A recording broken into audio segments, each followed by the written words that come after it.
All right. I finally have a segment on twin telepathy. We've all heard stories over the years about twins and their amazing connection with one another. And I'm sure if you grew up watching Unsolved Mysteries, there's some kind of weird psychic or telepathic connection with twins. And I did a little bit of research into this. We haven't talked about the psychics, telekinesis, telepathy, psionics at all too much on this podcast. And I want to delve back into this topic. It's kind of an interesting subject to me. Do you know anything about twins and telekinesis and telepathy, Joe?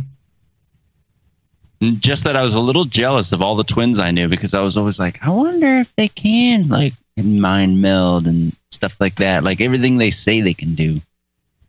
Yeah, I always found that fascinating growing up as well, and a little jealous of anybody who had a twin, just in case they did have that kind of special connection of telepathy. Very, very jealous of that stuff. So I do have some examples of some pretty interesting things concerning twins and telepathy. So I'll read down a few accounts here, and let me know if you get bored. Please, absolutely, let me know if you get bored with this.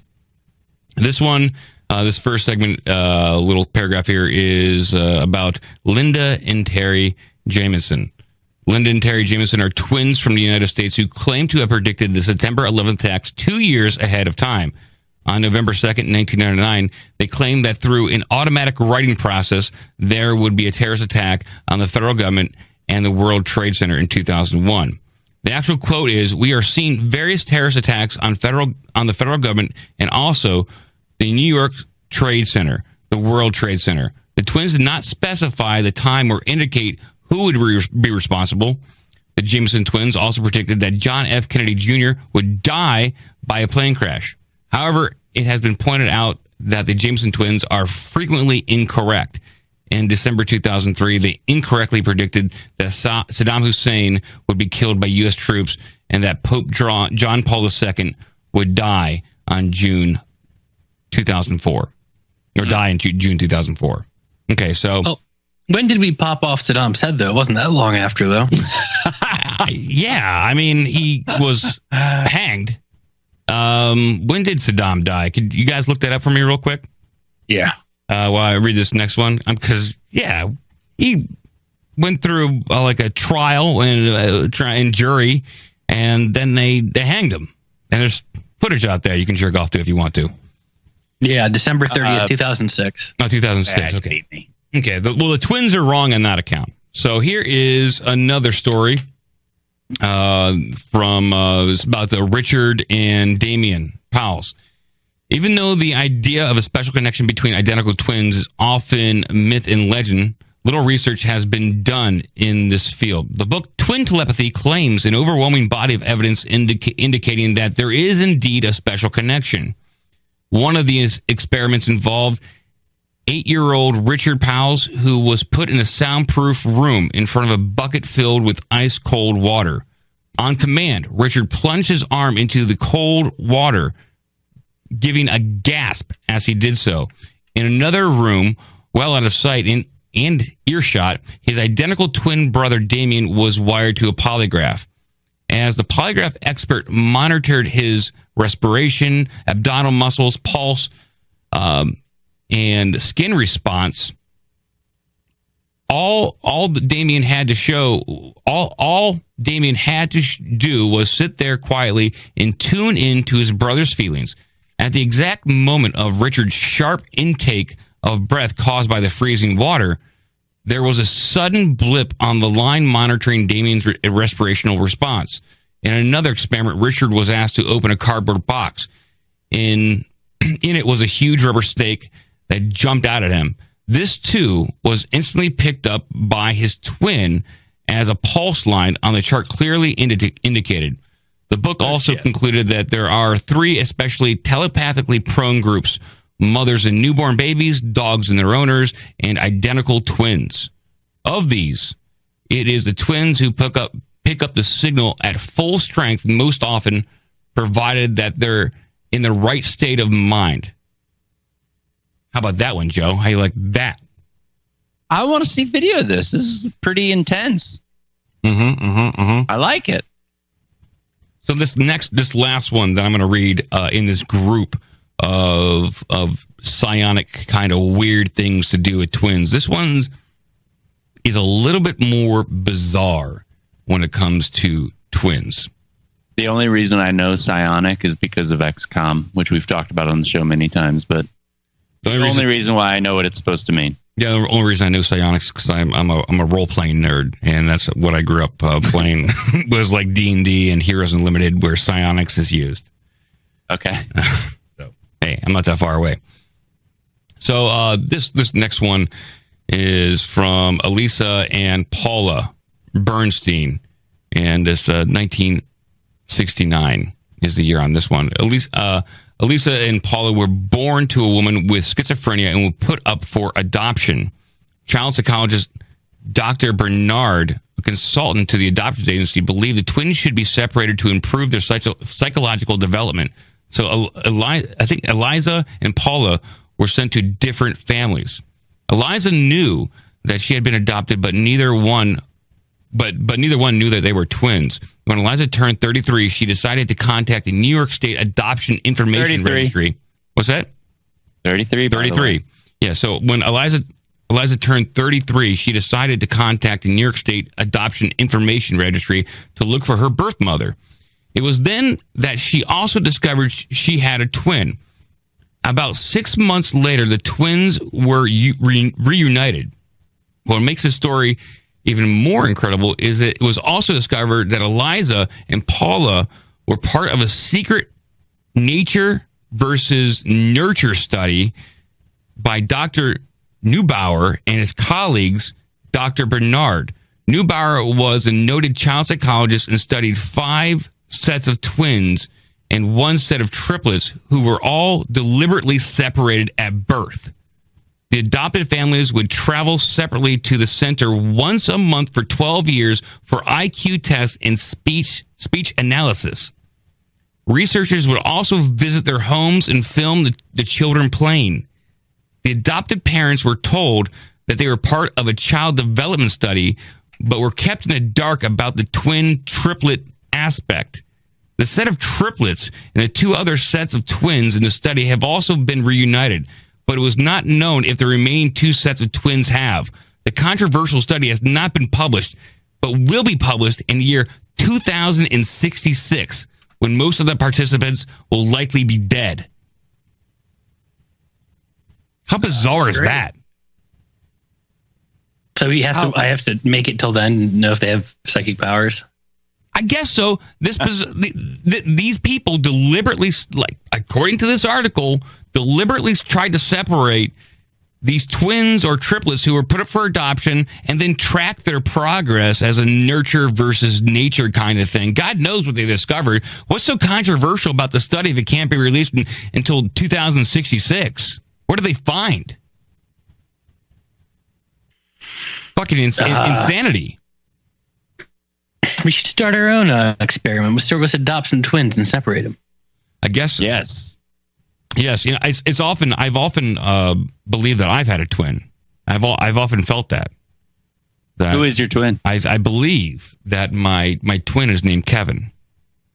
I believe so. You do use that name a lot for some random person's name, like Kevin Hitler. I'm going to try to reach out to him.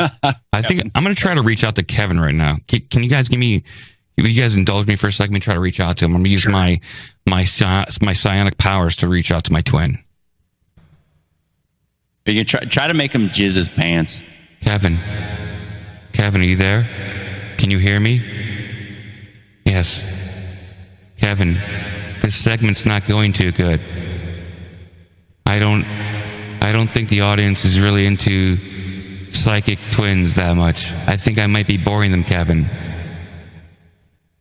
And also, I don't want to do my taxes. Can you do my taxes for me? I think I'm a little late at this point. The IRS might be coming for me. Can I give them your address? Can you pay my taxes for me, Kevin, please? What do you do for a living, by the way? If you're an accountant, this makes this even better. I wish we'd talk more, Kevin. Kevin, I just saw this episode of Seinfeld. It's pretty funny. I wish you were here. I guess you could feel me laughing. All right, bye. I don't. Do you got to say bye when you hang up with somebody in telepathy? I don't know. It's a good question. What is the etiquette there? You'd be like, Mike out, and he would say, Kevin out. Kevin out. Kevin in. Mike in. Or maybe I should knock. Hey, Kevin, it's me. Are you awake? Are you there, dude? Hey, just was thinking about you. I was kind of jerking off, kind of wondering if, since you're my twin, if you were jerking off too. Hey, let's try to orgasm together. That's not gay, is it? I mean, we're not touching each other. We're just kind of. Is that wrong? Okay, Mike out. I don't know. I don't know if you can turn the telepathy on and off like that. Kevin just turns out. What's that, Joe? How bizarre. Oh, well, you're going to get us flagged on YouTube again. You remember? You're going to get us flagged on YouTube again. Yet again, Joe. That's just like 2 seconds. Doesn't matter. The algorithm will probably find it, and Viacom will smash down on you. Yeah. You got to be really careful about that, okay? It's fair use. All right. So, who's taking money off that song anymore? Well, you can tell me it's fair use. You can, and I believe you, but we both believe you 100%. Yeah, but you're right. We're not the people you got to argue with. So let's go back into this twin telepathy real quick. I'll wrap this up. We'll get on to some news. So, according to another article that I found, the idea of twin telepathy has been around for well over a century. It appears, for example, in 1844, Alexandre Dumas. Alexander Dumas had a novella called The Corsican Brothers. It tells the story of two once conjoined brothers who were separated at birth, yet even as adults continue to share not only thoughts, but also physical sensations. As one of the twins described, however far apart we are now, we still have one in the same body. So whatever impression, physical or mental, one of us perceives, it has an after effect on the other, which is very interesting. And then I also have various accounts and links to experiments done on twins, and I went so far as to go ahead and look at the counter argument to this when it comes to what is a scientific explanation for some of these things when it comes to telepathy and feelings and impression. And according to livescience.com, Joe, I'm listening. Much of this is just thrown up to coincidence and good guessing. That's what it comes down to. That's what I have from livescience.com is like it can all kind of be explained away by coincidence and good guessing. And some of these stories are made up according to Live Science. Okay, so this is why I would want video. I would want like a side-by-side split screen of dude sticking his hand in the water, in the cold water, and the polygraph or whatever the hell it is, and the other dude in the other room far away. I would want to see, like, is it measured and steady? And all of this is, I mean, you could totally fake it. I get it. But I would love to see that because that would make it's compelling. It's compelling stuff. Yeah, I agree. Hey, did your twin feel that? No? What about this? No? Okay. What if I him a carrot up his pooper? What about this? Is your twin bruising too? Sympathy bruises. I also have an article here that says the study of identical twins indicates many mental illnesses are genetic. And this article goes on to say that they studied twins that were separated as well. And they studied them for genetic mental illnesses or mental illnesses that were never perceived to be genetic in some way. And there's some pretty interesting findings here. And it goes into like environmental factors that contribute to mental illnesses. And it's and this is what I found to be interesting in this entire article. It says 1/3 of the population. That means everyone. 1/3 of the population is affected by 3 major families of psychiatric illnesses: biological disorders, life experiences like abuse and neglect, and how we can be bent out of shape by them, and ordinary issues of human happiness, which I found to be quite interesting. 1/3 of the population is affected by some psychiatric illness. So that means one of us on this show, Joe, but it's probably me. Do you think you have a biological disorder, or do you think life experience through abuse and neglect has contributed to your mental disorder? Yes. That one? Do you think abuse has? D. Answer D. All of the above? Yes. None of the above. It's the, when your mom freebases crack cocaine in the womb, obviously this is a biological thing, but it didn't help, the being thrown down the stairs and out the window and shit. None of that shit helped either. So it's just a combination. You get a little crazy. Hey, John Boy. I do agree. I didn't know you went through all that. You got thrown out a window? No, I didn't. Some of that was made up. Some of it was not. You can guess. Okay. You got thrown down the stairs.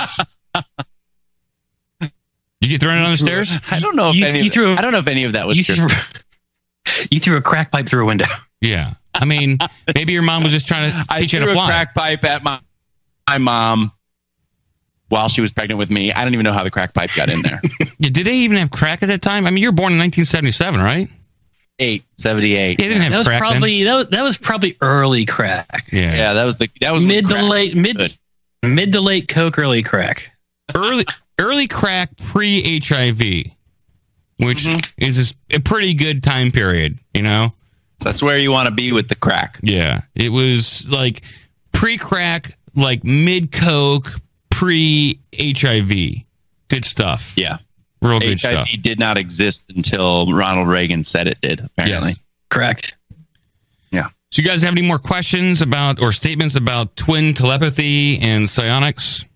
I just want to know, how many twins are banging? What's the statistics on this? Because I've seen gay porn with, dude twins banging, and I'm kind of, grossed out by it. Well, yeah, I do. It's called twincest. Yeah, twincest. We talked about this before, and actually have a story right here.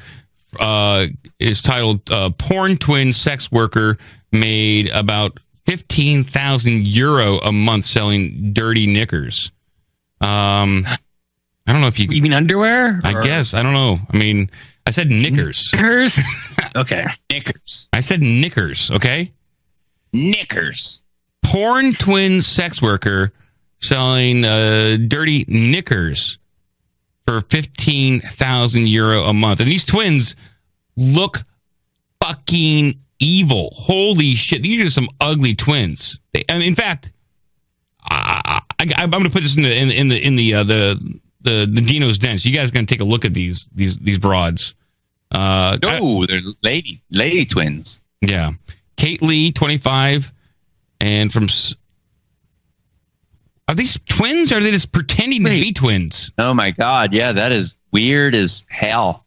What happened to their face? What's going on with this face? Is this how shopped is this? What is going on? So Kim Lee, she's teaming up with her twin sister. The pair worked as escorts, as well as taking part in a series of raunchy adult movies. Kate, whose real name I would have sent them back if they sent that escort. Yeah, right. Zina, please, has revealed money back. That she bulk buys multiple packs of pants for €3 and posts them out to sleazy punters for €30 a pop after wearing them during a sweaty gym session or daily outings. The former porn star said, "The first time I got a request for my used underwear, I thought it was a bit weird, but I soon realized there was a huge market for it. It's an easy way to make money. I just wear the pants once, then fold them into a jiffy bag and send them out." How about that? And these twins are doing it together. It's a family business. Resist capitalism. Keeping it in the family. Yeah. And so I think there's actually a video here of talking about it. Like, you got people that's going up to What? like This is their campuses voice? and stuff, like your Yes. Miss yeah. students and like your kids and daughters. And at the end of the day, if I didn't do it and give student discount, then they're gonna go. Excuse me. You get discount. How do you get discount? Yeah, how do you get it? She said student discount. Okay, let me rewind this. Like your students and like your kids and daughters. And at the end of the day, if I didn't do it and give student discount, then they're gonna go. Oh, she's talking about giving sex lessons, not necessarily just selling What her. kind of accent is this? It's like Doesn't sound English. It is like a British Isle Munchkin accent. It is. It's like yeah, absolutely. I was trying to pin it down. Munchkin is kind of perfect. Yeah, the Lollipop Guild's turning some weird tricks these days. No shit. They need some phone hard time, motherfucker. You get discount. How do you get discount? How do you get discount? That's what he's saying, yeah. How do you get discount? All right. Show the NUS code. Oh, you should. Right. Okay. But I only do it on Freshers Week. Okay. And at the end of the day, if I don't do it, they're going to go somewhere else. They're going to go out on Freshers Week all week and sleep with people like just without protection and stuff like that. And then they're going to get people. They're going to sleep with other munchkins, not necessarily this ugly munchkin. And stuff like Or they might not, or they might meet somebody nice and have sex with them and use protection and not have to pay for it. So are you targeting this audience? How do you do that? I do it on the internet, but I just don't target just students. Like, obviously, I only do a Freshers Week. That is a discount. This is fascinating to me. So these twins are making money by selling their pants, their knickers, and selling sex lessons to students. And you get a student discount. You just got to show them that you actually are enrolled in school, and you get a discount. How about that, clown baby? Yeah, sounds great. Yeah. Hopefully I can get these two. Not as bad as the twincest that we talked about, where there were two gay twin guys that were performing multiple sex acts on each other at various times and filming it for pleasure and money. Yeah, DM me if you want a copy. You actually have it? No, God. Oh, come on, man. No way. No, it's creepy. It's beyond creepy, okay? Beyond creepy. Creepy is fantasizing like having sex with your stepsister, who you're not. I mean, that's creepy. Okay, I see you. I see your point. The twin says like fantasizing about having sex with your twin is a step beyond. That's almost narcissism, like beyond help at that point. Yeah, it's like Buffalo Bill when you say like, I'd fuck me. Yeah, it's very weird stuff to me. But I don't know. Is there anything illegal about having sex with your twin? I think there are incest laws in states. Most states. So, yeah. I feel like there has to be. Yeah, there's probably kind of breaking some kind of decency law, I guess. I'm always looking for the loopholes. Well, what does the left say about this? Would they be for it or against it? I don't know. I feel like this is one of those things where it could get to the level of, I mean, we had Salon talking about, pedophiles. I'm a pedophile, not a monster. All this stuff got deleted when Pizzagate broke. So, I could imagine this coming back and going, oh, yeah, no, it's just totally cool. You don't understand. All right. I don't know. Well, it's a little weird. I think it's time that we actually get to the news. How about that, guys? No. That's it's time for the mother. I'm a sort of go fuck yourself kind of guy. No. I want you to lick my balls.